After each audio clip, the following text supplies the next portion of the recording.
ಇವರು ಇಂದಿನ ಕಾರ್ಯಕ್ರಮದ ಕುರಿತು ಮಾತನಾಡಬೇಕಾಗಿ ಕೇಳಿಕೊಳ್ಳುತ್ತೇವೆ.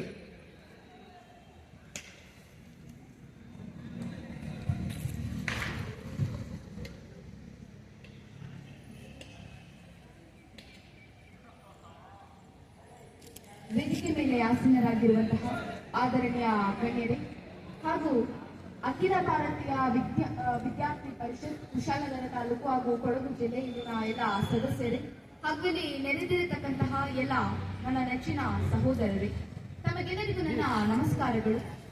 ಅಖಿಲ ಭಾರತೀಯ ವಿದ್ಯಾರ್ಥಿ ಪರಿಷತ್ ವಿದ್ಯಾರ್ಥಿಗಳ ಹಕ್ಕುಗಳನ್ನು ರಕ್ಷಿಸುವ ಮತ್ತು ದೇಶದ ಶಿಕ್ಷಣ ವ್ಯವಸ್ಥೆಯನ್ನ ಸುಧಾರಿಸಲು ಕಾರ್ಯನಿರತ ರಾಷ್ಟ್ರೀಯ ಮಟ್ಟದ ಸಂಘಟನೆಯಾಗಿದೆ. ಎಬಿವಿಪಿಯ ಮುಖ್ಯ ಅದರ ಸ್ಥಾಪನೆಯಾಗಲು ಹಿಂದಿನ ಉದ್ದೇಶ ಏನು ಅಂತ ಹೇಳಿದ್ರೆ, ಭಾರತೀಯ ಯುವ ಜನರಲ್ಲಿ ತಾತ್ವಿಕ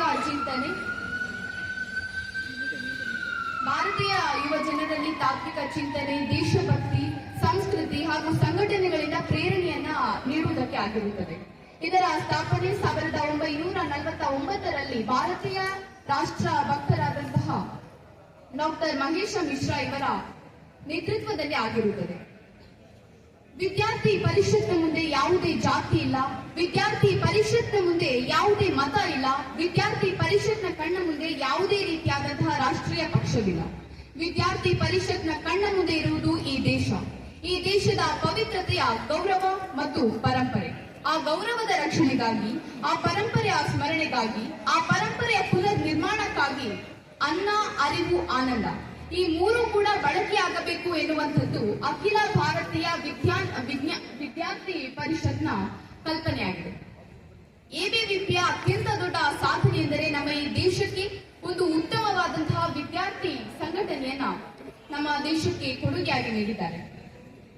ಕಾಲೇಜುಗಳಲ್ಲಿ ವಿದ್ಯಾರ್ಥಿಗಳಲ್ಲಿ ಅಡಗಿರುವಂತಹ ವೈವಿಧ್ಯಮಯ ಪ್ರತಿಭೆಗಳನ್ನ ಪ್ರದರ್ಶಿಸಲು ಅವಕಾಶ ಮಾಡಿಕೊಡುವುದಲ್ಲ ಅಷ್ಟೇ ಅಲ್ಲದೆ ಈ ಎಬಿವಿಪಿ ತನ್ನದೇ ಆದಂತಹ ಒಂದು ಘಟಕಗಳು ಹಾಗೂ ಇನ್ನಿತರ ಕಾರ್ಯಕ್ರಮಗಳನ್ನ ಹಮ್ಮಿಕೊಳ್ಳಲಾಗಿದೆ. ಎಬಿವಿಪಿ ಒಬ್ಬ ಸಾಮಾನ್ಯ ವಿದ್ಯಾರ್ಥಿಯನ್ನ ಬೌದ್ಧಿಕ ಹಾಗೂ ಸಾಮಾಜಿಕ, ದೇಶಭಕ್ತ ಹಾಗೂ ಶಿಸ್ತಿನ ಪಥದಲ್ಲಿ ಸಾಗುವಂತಹ ಒಬ್ಬ ಒಳ್ಳೆಯ ವ್ಯಕ್ತಿಯನ್ನಾಗಿ ಸಾಗೋಣ ಎನ್ನುವಂತಹ ಸಂಕಲ್ಪವನ್ನಿಟ್ಟುಕೊಂಡಿದೆ. ಸ್ವಾಮಿ ವಿವೇಕಾನಂದರು ಭಾರತವನ್ನ ವಿಶ್ವಗುರು ಮಾಡಬೇಕು ಎನ್ನುವಂತಹ ಕನಸನ್ನ ಕಂಡರು. ಸ್ವಾಮಿ ವಿವೇಕಾನಂದರ ತತ್ವಗಳನ್ನ, ಸ್ವಾಮಿ ವಿವೇಕಾನಂದರ ಆದರ್ಶಗಳನ್ನ ಯುವಕರು ಮಾತ್ರವಲ್ಲದೆ ಪ್ರತಿಯೊಬ್ಬ ಪ್ರಜ್ಞಾವಂತ ನಾಗರಿಕರಿಗೆ ಪ್ರೇರಣೆ ಆಗಬೇಕು. ಹಾಗೆಯೇ ಇವತ್ತು ಅಖಿಲ ಭಾರತೀಯ ವಿದ್ಯಾರ್ಥಿ ಪರಿಷತ್ ಕುಶಾಲನಗರ ತಾಲೂಕು ಕೊಡಗು ಜಿಲ್ಲೆ ಬಲಿದಾನ ಟ್ರೋಫಿ ಎನ್ನುವಂತಹ ಕಾರ್ಯಕ್ರಮವನ್ನ ಹಮ್ಮಿಕೊಂಡಿದ್ದೀರಾ. ಅದರ ಬಗ್ಗೆ, ಬಲಿದಾನದ ಬಗ್ಗೆ ಒಂದಷ್ಟು ಮಾಹಿತಿಗಳನ್ನ ತಮ್ಮ ಮುಂದೆ ಹಂಚಿಕೊಳ್ತಾ ಇದ್ದೇನೆ. ಸ್ನೇಹಿತರೆ, ಫೆಬ್ರವರಿ 14 ಬಂದ್ರೆ ಸಾಕು, ಒಂದು ಕಡೆ ಪ್ರೇಮಿಗಳ ದಿನದ ಕಾವು, ಇನ್ನೊಂದು ಕಡೆ ಅದರ ವಿರೋಧಿಗಳ ಕೂಗು. ಅದೆಲ್ಲದರ ನಡುವೆ ಭಾರತದ ಆ ಮಹಾನ್ ಹೋರಾಟಗಾರರನ್ನ ನಾವು ಮರೆತೇ ಹೋಗ್ತೀವಿ. ದಾಸ್ಯದ ಸಂಕುಲಗಳನ್ನ ಕಿತ್ತೊಗೆಯುವ ನಿಟ್ಟಿನಲ್ಲಿ ಬ್ರಿಟಿಷರ ನೇರಿನ ಶಿಕ್ಷೆಗೊಳಗಾದ ಆ 3 ತ್ಯಾಗ ಮೂರ್ತಿಗಳು ನಮಗೆ ನೆನಪು ಕೂಡ ಆಗುವುದಿಲ್ಲ. ಅವರು ಪ್ರೇಮಿಗಳಾಗಬಹುದಿತ್ತು, ಮನಸ್ಸು ಮಾಡಿದ್ರೆ ಅವರ ಹಿಂದೆ ಸಾಕಷ್ಟು ಹುಡುಗಿಯರು ಬೀಳ್ತಾ ಇದ್ರು. ಆದ್ರೆ ಪ್ರೇಮ ಅನ್ನೋದು ಕೇವಲ ಲಸ್ಕಲ್ಲ, 2 ಲಿಂಗಗಳ ನಡುವಿನ ಆಕರ್ಷಣೆಯಲ್ಲ, ಅದೊಂದು ದೈವಿ ಸ್ಥಿತಿ. ಆ ಪ್ರೇಮವನ್ನ ಈ ದೇಶದ ಕಡೆಗೆ ತಿರುಗಿಸಿದ ಯುವಕರವರು. ಫೆಬ್ರವರಿ 14 ಅವರ ಗಲ್ಲು ಶಿಕ್ಷೆ ಕಾಯಂಗೊಂಡ ದಿನ, ಬ್ರಿಟಿಷ್ ರಕ್ಕಸರ ನಿರ್ದಯ ಮನಸ್ಸು ಬೆತ್ತಲಾದ ದಿನ. ಇಷ್ಟಕ್ಕೂ ಯಾರು ಆ ಭಾರತ ಮಾತೆಯ ಧೀರ ಮಕ್ಕಳು? ಅದು ಫೆಬ್ರವರಿ 14 ಸಮಯ ಸಂಜೆಯಾಗಿದ್ದೇನೆ. ಜೈಲಿನ ಕೋಣೆಯೊಳಗಿದ್ದ ಯುವಕನ ಮನಸ್ಸಿನ ಸಂಕಲ್ಪ ದೃಢವಾಗಿತ್ತು. ಅವರಿಗೆ ನೇಣು ಕಾಯವಾಗಿತ್ತು, ಆದರೆ ಯಾರ ಮುಖದಲ್ಲಿ ನೋವಿನ ಎಲೆ ಇರಲಿಲ್ಲ, ಯಾರ ಎದೆಯಲ್ಲೂ ಬಯಲ ಕಂಪನವಿರಲಿಲ್ಲ. ಆದರೆ ಅವರ ಮನಸ್ಸುಗಳು ಬಲಿದಾನದ ಪುಣ್ಯ ನನಗೆ ಸಿಗ್ತಾ ಇದೆ ಅನ್ನೋ ಸಂತೋಷದಿಂದ ತುಂಬ ಹೋಗಿದ್ದವು. ಅದರಲ್ಲೂ ಸಿಕ್ಕರ ಮನೆಯ ಹುಡುಗ, ಹಿರಿಯ ಕ್ರಾಂತಿಕಾರಿ ರಾಮ್ ಪ್ರಸಾದ್ ಬಿಸ್ಮಿಲ್ಲಾ ಬರೆದಿದ್ದ ಸರ್ಫರೋಷಕ್ಕೆ ತಮನ್ನಾ ಅಬ್ ಹಮಾರೆ ದಿಲ್ ಮೇ ಅನ್ನೋ ಹಾಡನ್ನ ಗೋಡೆಗಳು ಒಡೆದು ಹೋಗುವಷ್ಟು ಗಟ್ಟಿಯಾಗಿ ಹಾಡೋದಕ್ಕೆ ಶುರು ಮಾಡ್ತಾರೆ. ಜೈಲಲ್ಲಿದ್ದ ಕೈದಿಗಳ ಎದೆಗಳು ತುಂಬಿ ಬಂದಿದ್ದವು. ಅವತ್ತು ಫೆಬ್ರವರಿ 14 ಆ ಯುವಕನ ಹೆಸರು ಭಗತ್ ಸಿಂಗ್. ಭಗತ್ ಸಿಂಗ್, ರಾಜಗುರು, ಸುಖ್ದೇವ್ ಈ 3 ಕ್ರಾಂತಿ ಸಿಂಹಗಳನ್ನ ಈ ದೇಶದ ಯುವಕರು ಯಾವತ್ತಿಗೂ ಮರೆಯುವುದಕ್ಕೆ ಸಾಧ್ಯನೇ ಇಲ್ಲ. ಬಾಲ್ಯದಿಂದಲೂ ಹೋರಾಟಗಳನ್ನ ಕಣ್ತುಂಬಿಕೊಳ್ತಾ ಬಂದವರು ಭಗತ್ ಸಿಂಗ್. ಅವರ ತಂದೆ, ಚಿಕ್ಕಪ್ಪ ಎಲ್ಲಾ ಚಳವಳಿಗಳಲ್ಲಿ ಭಾಗವಹಿಸಿದವರು. ಗದರ್ ಚಳವಳಿ, ಅಸಹಕಾರ ಚಳವಳಿ, ಜಲಿಯನ್ ವಾಲಾಬಾಗ್ ಹತ್ಯಾಕಾಂಡ ಮುಂತಾದ ಕೃತಿಗಳು ಭಗತ್ ಸಿಂಗ್ ಮೇಲೆ ಪ್ರಭಾವವನ್ನ ಬೀರಿದವು. ಅದರ ಜೊತೆಗೆ ಅವರು ಓದುತ್ತಿದ್ದಂತಹ ರಷ್ಯಾ ಹಾಗೂ ಫ್ರೆಂಚ್ ಕ್ರಾಂತಿಯ ಕಥೆಗಳು ಅವರನ್ನ ಪ್ರಭಾವಿಸಿದವು. ಅವರ ಜೊತೆಗಾರರನ್ನ ಪ್ರಭಾವಿಸಿದ್ದು ಕೂಡ ಇದೇ ಕ್ರಾಂತಿಯ ಚಿಂತನೆಗಳೇ. ಅವತ್ತಿಗಾಗಲೇ ಭಾರತದಲ್ಲಿ ಗಾಂಧೀಜಿಯ ಶಾಂತಿಯುತ ಹೋರಾಟ ಹಾಗೂ ಕಾಂಗ್ರೆಸ್ಸಿಗರ ಚಳುವಳಿಗಳು ನಡೆಯುತ್ತಿದ್ದರೆ, ಮತ್ತೊಂದು ಕಡೆ ಸಂಪೂರ್ಣ ಸ್ವರಾಜ್ಯಕ್ಕಾಗಿ ತಮ್ಮ ನೆತ್ತರನ್ನ ದಾರಿ ಎರೆಯುವುದಕ್ಕೆ ಸಿದ್ಧಗೊಂಡಿದ್ದ ಯುವಕರ ಪಡೆ ಕ್ರಾಂತಿಯ ರಣಕಹಳೆಯನ್ನ ಮೊಳಗಿಸಿತು. ರಾಮ್ ಪ್ರಸಾದ್ ಬಿಸ್ಮಿಲ್ಲಾ, ಅಶೋಕುಲ್ಲಾ ಖಾನ್ ಸೇರಿದ ಹಾಗೆ ಮುಂತಾದ ಕ್ರಾಂತಿಕಾರಿಗಳು ಬಲಿದಾನ ಮಾಡಿಯಾಗಿತ್ತು. ಅವತ್ತಿನ ಕ್ರಾಂತಿಕಾರಿಗಳು ಬಂದೂಕಿಗೆ ಬಂದೂಕೆ ಉತ್ತರ ಅನ್ನುವಂತಹ ಒಂದು ಸಿದ್ಧಾಂತವನ್ನು ರೂಢಿಸಿಕೊಂಡಿದ್ದರು. ಶಾಂತಿಯುತ ಹೋರಾಟಗಾರರ ವಿರುದ್ಧ ಬ್ರಿಟಿಷರು ನಡೆಸಿದಂತಹ ಲಾಠಿ ಪ್ರಹಾರ ಹಿರಿಯ ಸ್ವಾತಂತ್ರ್ಯ ಹೋರಾಟಗಾರ ಲಾಲಾ ಲಜಪತ ರಾಯರ ಸಾವಿಗೆ ಕಾರಣವಾಯಿತು. ಗಾಂಧಿ ಪ್ರಣೀತ ಕಾಂಗ್ರೆಸ್ ಸಾವಿಗೆ ಶಾಂತಿಯುತ ಹೋರಾಟ ನಡೆಸುವುದಕ್ಕೆ ಮುಂದಾಗಿದ್ದು ಆ ಕ್ರಾಂತಿಕಾರಿಗಳಿಗೆ ಸ್ವಲ್ಪ ಕೂಡ ಇಷ್ಟ ಆಗಿಲ್ಲ. ಹೀಗಾಗಿ ಅವರ ಲಾಲಾ ಲಜಪತ ರಾಯರ ಕೊಲೆಗಾರರಿಗೆ ಮರಣ ದಂಡನೆಯನ್ನು ವಿಧಿಸಬೇಕು ಅಂತ ನಿರ್ಧಾರವನ್ನ ಮಾಡ್ತಾರೆ. ಅದರ ಪರಿಣಾಮವಾಗಿ ಸ್ಯಾಂಡರ್ಸ್ ಅನ್ನು ಬ್ರಿಟಿಷ್ ಪೊಲೀಸ್ ಅಧಿಕಾರಿಯ ಕೊಲೆ ಆಯಿತು. ಅದರ ಬೆನ್ನಲ್ಲೇ ಅವರ ವಿರುದ್ಧ ದೊಡ್ಡ ಪ್ರಮಾಣದಲ್ಲಿ ಧ್ವನಿ ಎತ್ತಬೇಕು ಅಂತ ನಿರ್ಧಾರವನ್ನ ಮಾಡ್ತಾರೆ ಭಗತ್ ಸಿಂಗ್. ಹೀಗಾಗಿ ಅವರಲ್ಲಿ ಅಸೆಂಬ್ಲಿಯನ್ನ ಬಳಕೆ ಮಾಡುವುದಕ್ಕೆ ನಿರ್ಧಾರ ಮಾಡ್ತಾರೆ. ಅಸೆಂಬ್ಲಿ ಅಧಿವೇಶನ ನಡೆಯುವ ಸಮಯದಲ್ಲೇ ಪ್ರೇಕ್ಷಕರ ಗ್ಯಾಲರಿಗೆ ಬಂದಂತಹ ಭಗತ್ ಸಿಂಗ್, ರಾಜಗುರು, ಸುಖದೇವ್ ಹಾಗೂ ಇನ್ನಿತರ ಸಹಚರರು ಗ್ಯಾಲರಿಯಿಂದ ಕಡಿಮೆ ತೀವ್ರತೆಯ ಬಾಂಬ್ಗಳನ್ನ ಅಸೆಂಬ್ಲಿಗೆ ಎಸೆಯುತ್ತಾರೆ. ಜೊತೆಗೆ ಬ್ರಿಟಿಷರ ವಿರುದ್ಧದ ಕರಪತ್ರಗಳನ್ನ ಕೂಡ ತೋರ್ತಾರೆ.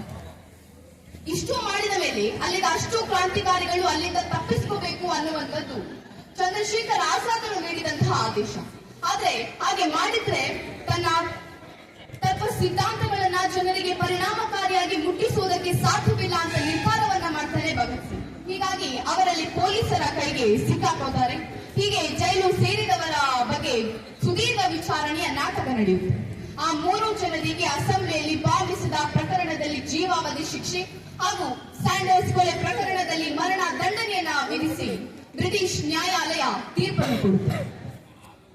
ಅಲ್ಲಿ ಭಗತ್ ಸಿಂಗ್ ಹಾಗೂ ತನ್ನ ಮಿತ್ರರಿಗೆ ತಮ್ಮ ಹೇಳಿಕೆಯನ್ನು ಕೊಡುವುದಕ್ಕೆ ಕೂಡ ಅವಕಾಶ ಮಾಡಲಿಲ್ಲ ಬ್ರಿಟಿಷ್ ನ್ಯಾಯಾಲಯ. ಅವರ ಗೈರು ಹಾಜರಿಯಲ್ಲಿ ವಿಚಾರಣೆಯನ್ನು ನಡೆಸಿ ತೀರ್ಪನ್ನು ಕೂಡ ಕೊಟ್ಟು ಬಿಡಲಾಯಿತು. ವಿಶೇಷ ನ್ಯಾಯಾಧಿಕರಣ ರಚನೆ ಹಾಗೂ ತೀರ್ಪು 2 ಕಾನೂನುಬದ್ಧವಲ್ಲ ಅಂತ ಭಗತ್ ಸಿಂಗರ ವಕೀಲರು ಪ್ರೈವೇಟ್ ಕೌನ್ಸಿಲ್ ಮುಂದೆ ಅಪೀಲ್ ಮಾಡ್ತಾರೆ. ಆದರೆ ಅವರ ಮನವಿಯನ್ನ ಬ್ರಿಟಿಷ್ ನ್ಯಾಯಾಲಯ ಸಂಪೂರ್ಣವಾಗಿ ತಳ್ಳಿ ಹಾಕುತ್ತೆ. ಆಗ ಅವರ ಸಹಾಯಕ್ಕೆ ಬಂದಂತವರು ಅವತ್ತಿನ ಕಾಂಗ್ರೆಸ್ನ ಅಧ್ಯಕ್ಷರಾಗಿದ್ದಂತಹ ಮದನ ಮೋಹನ ಮಾಳವೀಯರು. ಈ ಮಧ್ಯೆ ಗಾಂಧಿ ಇರ್ವಿನ್ ಒಪ್ಪಂದದಲ್ಲಿ ಈ ಯುವಕರನ್ನ ಬಿಡುಗಡೆ ಮಾಡಿಸುವ ಪ್ರಸ್ತಾಪವನ್ನ ಮಹಾತ್ಮ ಗಾಂಧೀಜಿಯವರು ಸಂಪೂರ್ಣವಾಗಿ ನಿರಾಕರಿಸಿಬಿಡ್ತಾರೆ. ಅವರ ಮಾರ್ಗ ಬೇರೆ, ನನ್ನ ಹೋರಾಟದ ದಾರಿನೇ ಬೇರೆ ಅಂತ ಹೇಳ್ತಾರೆ ಗಾಂಧೀಜಿ. ಇಷ್ಟಾದ್ರೂ ಕೂಡ ಆ ಯುವಕರ ಸಹಾಯಕ್ಕೆ ಮುಂದಾಗುವುದು ಮದನ ಮೋಹನ ಮಾಳವೀಯರು. ಅವರು ವೈಸರಾಯ ಲಾರ್ಡ್ ಇರ್ವಿನ್ ಮುಂದೆ ಈ 3 ಜನರ ಕ್ಷಮಾದಾನದ ಅರ್ಜಿಯನ್ನ ಸಲ್ಲಿಸ್ತಾರೆ. ಆದರೆ ಭಗತ್ ಸಿಂಗ್, ರಾಜಗುರು, ಸುಖದೇವರಿಗೆ ಇದು ಇಷ್ಟ ಇರಲಿಲ್ಲ. ಆದರೆ ಅವರನ್ನ ರಕ್ಷಿಸಬೇಕು ಅಂತ ಭಾರತೀಯ ಮನಸ್ಸುಗಳು ಬಯಸ್ತಾ ಇತ್ತು. ಹೀಗಾಗಿ ಕ್ಷಮಾದಾನದ ಅರ್ಜಿಯನ್ನ ಸಲ್ಲಿಸಲಾಯಿತು. ಫೆಬ್ರವರಿ 14ರಂದು ವೈಸರಾಯ ಲಾರ್ಡ್ ಇರ್ವಿನ್ ಅವರ ಕ್ಷಮಾದಾನದ ಅರ್ಜಿಯನ್ನ ತಿರಸ್ಕರಿಸಿಬಿಡ್ತಾರೆ. ಬ್ರಿಟಿಷರ ವಿರುದ್ಧ ಹೋರಾಟಕ್ಕೆ ಇಳಿದಂತಹ ಈ ಯುವಕರನ್ನ ಯಾವುದೇ ಕಾರಣಕ್ಕೂ ಕ್ಷಮಿಸುವುದಕ್ಕೆ ಸಾಧ್ಯ ಇಲ್ಲ ಅಂತ ಹೇಳುತ್ತೆ ಬ್ರಿಟಿಷ್ ಸರ್ಕಾರ. ಈ ಸುದ್ದಿ ಕೇಳಿ ಮೊದಲು ಸಂತೋಷ ಪಟ್ಟಿದ್ದು ಈ ಯುವಕರೇ. ಬ್ರಿಟಿಷರ ಅಸಹ್ಯಕರ ಭಾರವನ್ನು ಹೊರುವುದಕ್ಕಿಂತ ನೇಣು ಕೊಡುಗೆಗೆ ತಮ್ಮ ಭಾರವನ್ನು ಹೊರಿಸುವುದು ಗೌರವ ನಿರ್ಧಾರ ಅಂತ ಹೇಳ್ತಾನೆ ಭಗತ್ ಸಿಂಗ್. ಫೆಬ್ರವರಿ 14 ಭಗತ್ ಸಿಂಗ್ ಮತ್ತು ಅವನ ಸಂಗಾತಿಗಳನ್ನ ಶಾಶ್ವತವಾಗಿ ಕಳ್ಕೋಬೇಕಾಗಿ ಬಂದ ದಿನ. ಫೆಬ್ರವರಿ 14 ನಮಗೆ ಶೋಕಾಚರಣೆಯನ್ನ ಮಾಡಬೇಕಾದ ದಿನ. ಫೆಬ್ರವರಿ 14 ನಮಗೆ ನಾವು ಅನುಭವಿಸುತ್ತಿರುವ ಸ್ವಾತಂತ್ರ್ಯದ ಕಿಮ್ಮತ್ತನ್ನ ನೆನಪು ಮಾಡ್ಕೋಬೇಕಾದ ದಿನ. ಫೆಬ್ರವರಿ 14 ಪುಲ್ವಾಮಾದಲ್ಲಿ ಉಗ್ರಗಾಮಿ ಅಟ್ಟಹಾಸಕ್ಕೆ 40 ವೀರ ಯೋಧರು ಹುತಾತ್ಮರಾಗಿದ್ದರು. ಮಾರ್ಚ್ 23ರಂದು ಈ 3 ಜನರನ್ನ ಬ್ರಿಟಿಷರು ಆತುರವಾಗಿ ಗಲ್ಲೆಗೇರಿಸ್ತಾರೆ. ಈಗ ಹೇಳಿ, ಫೆಬ್ರವರಿ 14 ನೀವು ಆಚರಿಸುವುದಾದರೆ ಯಾವ ದಿನವನ್ನು ಆಚರಿಸ್ತೀರಾ? ಪ್ರೇಮಿಗಳ ದಿನವನ್ನ ಅಥವಾ ದೇಶ ಪ್ರೇಮಿಗಳ ದಿನವನ್ನ? ನನ್ನ ಪಾಲಿಗಿದ್ದು ಭಗತ್ ಸಿಂಗ್, ರಾಜಗುರು ಮತ್ತು ಸುಖದೇವನ 3 ಕ್ರಾಂತಿ ಸಿಂಹಗಳನ್ನ ಕಳ್ಕೋಬೇಕಾಗಿ ಬಂದ ದಿನ. ನನ್ನ ಪಾಲಿಗಿದ್ದು ದೇಶ ಪ್ರೇಮಿಗಳ ದಿನ. ನೀವು ಬೇಕಾದ್ರೆ ನಿಮ್ಮ ಗರ್ಲ್ ಫ್ರೆಂಡ್ ಜೊತೆಗೆ ಪ್ರೇಮಿಗಳ ದಿನವನ್ನು ಆಚರಿಸಬಹುದು. ಏಕೆಂದ್ರೆ ಅವರ ಸಾವು ನಿಮಗೆ ಏನನ್ನ ಬೇಕಾದ್ರೂ ಆಚರಿಸಿಕೊಳ್ಳುವ ಸ್ವಾತಂತ್ರ್ಯವನ್ನ ಕೊಟ್ಟಿದೆಯಲ್ಲ. ನೆನಪಿಡಿ ನಮ್ಮ ಈ ಸ್ವಾತಂತ್ರ್ಯ ಭಗತ್ ಸಿಂಗ್ ತರಹದ ಅದೆಷ್ಟೋ ಯುವಕರ ನೆತ್ತರ ಹೊಳೆಯಿಂದ ಅದೆಷ್ಟು ದೇಶಭಕ್ತರ ಹೆಣಗಳ ಮೇಲೆ ಸಿಕ್ಕ ಸ್ವಾತಂತ್ರ್ಯ. ಅವರ ಬಲಿದಾನ ನಮಗೆ ನೆನಪಿದ್ದರೆ ಅಷ್ಟು ಸಾಕು. ಜೈ